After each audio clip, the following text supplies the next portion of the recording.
ನಾನು ಅದರ ಬಗ್ಗೆ ಈಗ ಅಧಿಕೃತವಾಗಿ ಘೋಷಣೆ ಆಗೋವರೆಗೂ ಮಾತನಾಡಲ್ಲ. ನಾನು ಏನು 6 ಸೀಟು 7 ಸೀಟು ಏನು ಕೇಳಿಲ್ಲ. ನಾನು ನಮ್ಮ ಒಂದು ನಡುವೆ ಮಾತುಕತೆ ನಡೆದಂಥ ದಿನದಿಂದಲೂ ನಾವು ಕೇಳಿರ್ತಕ್ಕಂಥದ್ದೇ 3 ಸೀಟು, 3ರಿಂದ 4 ಸೀಟ್ ಕೇಳಿದ್ದೇವೆ. ಬಹುಶಃ ನಮ್ಮ ಶಕ್ತಿ ಅವ್ರಿಗೂ ಗೊತ್ತಿದೆ.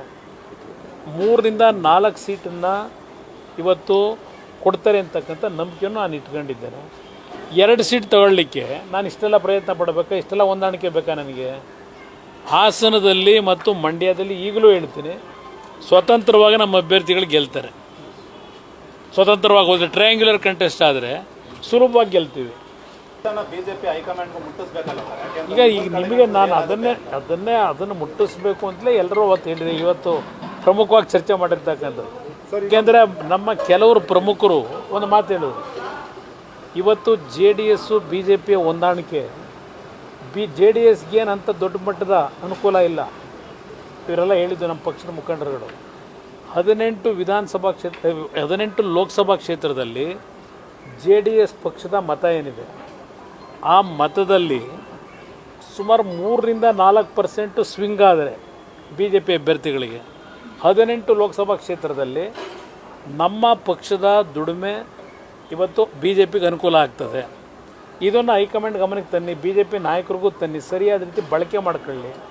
ಇಲ್ಲೇ ಇದ್ರ ಮುಂದೆ ಪೆಟ್ಟು ಬಿದ್ದರೆ ಅದರ ಸಾಧಕ ಬಾಧಕಗಳು ಅವ್ರ ಜವಾಬ್ದಾರಿ, ನಾವು ಜವಾಬ್ದಾರರಾಗಲ್ಲ. ಒಂದಷ್ಟು ಗೊಂದಲಗಳು ಸರ್, ನಿಮ್ಗೆ ಕೊಡ್ತಾ ಇರೋದು 2 ಸೀಟ್ ಅಂತೆ. ಇರಲಿ, ನಾನು ಅದರ ಬಗ್ಗೆ ಈಗ ಅಧಿಕೃತವಾಗಿ ಘೋಷಣೆ ಆಗೋವರೆಗೂ ಮಾತನಾಡಲ್ಲ. ನಾನು ಏನು 6 ಸೀಟು 7 ಸೀಟು ಏನು ಕೇಳಿಲ್ಲ. ನಾನು ನಮ್ಮ ಒಂದು ನಡುವೆ ಮಾತುಕತೆ ನಡೆದಂಥ ದಿನದಿಂದಲೂ ನಾವು ಕೇಳಿರ್ತಕ್ಕಂಥದ್ದೇ 3 ಸೀಟು, 3ರಿಂದ 4 ಸೀಟ್ ಕೇಳಿದ್ದೇವೆ. ಬಹುಶಃ ನಮ್ಮ ಶಕ್ತಿ ಅವ್ರಿಗೂ ಗೊತ್ತಿದೆ. 3ರಿಂದ 4 ಸೀಟನ್ನು ಇವತ್ತು ಕೊಡ್ತಾರೆ ಅಂತಕ್ಕಂಥ ನಂಬಿಕೆಯನ್ನು ನಾನು ಇಟ್ಕೊಂಡಿದ್ದೇನೆ. 2 ಸೀಟ್ ತಗೊಳ್ಳಿಕ್ಕೆ ನಾನು ಇಷ್ಟೆಲ್ಲ ಪ್ರಯತ್ನ ಪಡಬೇಕಾ, ಇಷ್ಟೆಲ್ಲ ಹೊಂದಾಣಿಕೆ ಬೇಕಾ ನನಗೆ? ಹಾಸನದಲ್ಲಿ ಮತ್ತು ಮಂಡ್ಯದಲ್ಲಿ ಈಗಲೂ ಹೇಳ್ತೀನಿ, ಸ್ವತಂತ್ರವಾಗಿ ನಮ್ಮ ಅಭ್ಯರ್ಥಿಗಳು ಗೆಲ್ತಾರೆ. ಸ್ವತಂತ್ರವಾಗಿ ಹೋದರೆ ಟ್ರಯಾಂಗ್ಯುಲರ್ ಕಂಟೆಸ್ಟ್ ಆದರೆ ಸುಲಭವಾಗಿ ಗೆಲ್ತೀವಿ, ಸುಲಭವಾಗಿ ಗೆಲ್ತೀವಿ. ಆದರೆ ನಾನು ಹೇಳ್ತಾ ಇದ್ದೀನಲ್ಲ, ನಮ್ಮ ಪ್ರಮುಖರೇನು ಚರ್ಚೆ ಮಾಡಿದ್ದಾರೆ, 18 ಲೋಕಸಭಾ ಕ್ಷೇತ್ರ BJP ನಾಯಕರುಗಳಿಗೆ ಇವತ್ತು ನೀವು ಸಂದೇಶ ಕೊಡಬೇಕು ಅಂತಕ್ಕಂಥದ್ದನ್ನೇ ಹೇಳಿದ್ದಾರೆ.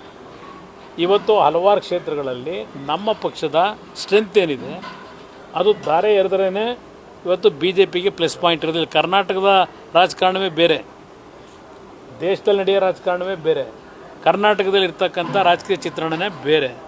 ಅದನ್ನು ಅವ್ರ ಗಮನಕ್ಕೆ ತನ್ನಿ ಅಂತ ಹೇಳಿದ್ದೆ. ನಾಳೆಯಿಂದ ನೀವು 5 ದಿನ ಕಾಲ ಸಿಗೋದಿಲ್ಲ ಅಭಿಮಾನಿಗಳಿಗೆ, ಕಾರ್ಯಕರ್ತರಿಗೆ. ನಮ್ಮ ಪಕ್ಷದ ಅಭಿಮಾನಿಗಳು, ಹಿತೈಷಿಗಳು, ಕಾರ್ಯಕರ್ತರಿಗೆ ಮನವಿ ಮಾಡ್ತಕ್ಕಂಥದ್ದು, ಈವನ್ BJP ಕಾರ್ಯಕರ್ತರಿಗೂ ಮನವಿ ಮಾಡ್ತಕ್ಕಂಥದ್ದು, ಯಾವುದೇ ರೀತಿಯ ಗೊಂದಲಕ್ಕೆ ಎಡೆ ಮಾಡಿಕೊಡದೆ ಒಟ್ಟಾಗಿ ಕೆಲಸವನ್ನು ನಿರ್ವಹಣೆ ಮಾಡಿ. ಇವತ್ತು ನಮ್ಮ ಗುರಿ ಮುಟ್ಟಬೇಕು. ಗುರಿ ಮುಟ್ತಕ್ಕಂಥದ್ದು ಕೇವಲ ಅಧಿಕಾರಿಕಲ್ಲ, ನಾನು ಸಂದೇಶ ಕೊಡ್ತಕ್ಕಂಥದ್ದು ಇವತ್ತು ರಾಜ್ಯದ ಅಭಿವೃದ್ಧಿ ಆಗಬೇಕು. ನಮ್ಮ ರಾಜ್ಯಕ್ಕೆ ಹಲವಾರು ರೀತಿಯ ಅನ್ಯಾಯಗಳು ಸ್ವಾತಂತ್ರ್ಯ ಬಂದು 77 ವರ್ಷದಿಂದಲೂ ಆಗಿದೆ. ಅದು ಆ ಪಕ್ಷ ಈ ಪಕ್ಷ ಅನ್ನೋದಕ್ಕಿಂತ ಹೆಚ್ಚಾಗಿ ಇಲ್ಲಿಯವರೆಗೆ ನಾವು ರಾಜಕಾರಣವನ್ನೇ ಚರ್ಚೆ ಮಾಡೋದಾದರೆ, ರಾಜ್ಯದ ಹಲವಾರು ಸಮಸ್ಯೆಗಳ ಬಗ್ಗೆ ಚರ್ಚೆ ಮಾಡೋದಾದರೆ, ಬೇರೆ ರಾಜ್ಯಗಳಿಗೆ ಹೋಲಿಕೆ ಮಾಡಿದಾಗ ನಮ್ಮ ರಾಜ್ಯಕ್ಕೆ ಅನ್ಯಾಯ ಆಗಿರ್ತಕ್ಕಂಥದ್ದು ಸತ್ಯ, ಮಲತಾಯಿ ಧೋರಣೆ ಆಗಿದೆ. ನಾನು ಆ ಪಕ್ಷ ಈ ಪಕ್ಷ ಅಂತಕ್ಕಂಥ ಹೇಳಲಿಕ್ಕೆ ಹೋಗಿಲ್ಲ, ಸತ್ಯ ಹೇಳ್ತಾ ಇದ್ದೇನೆ.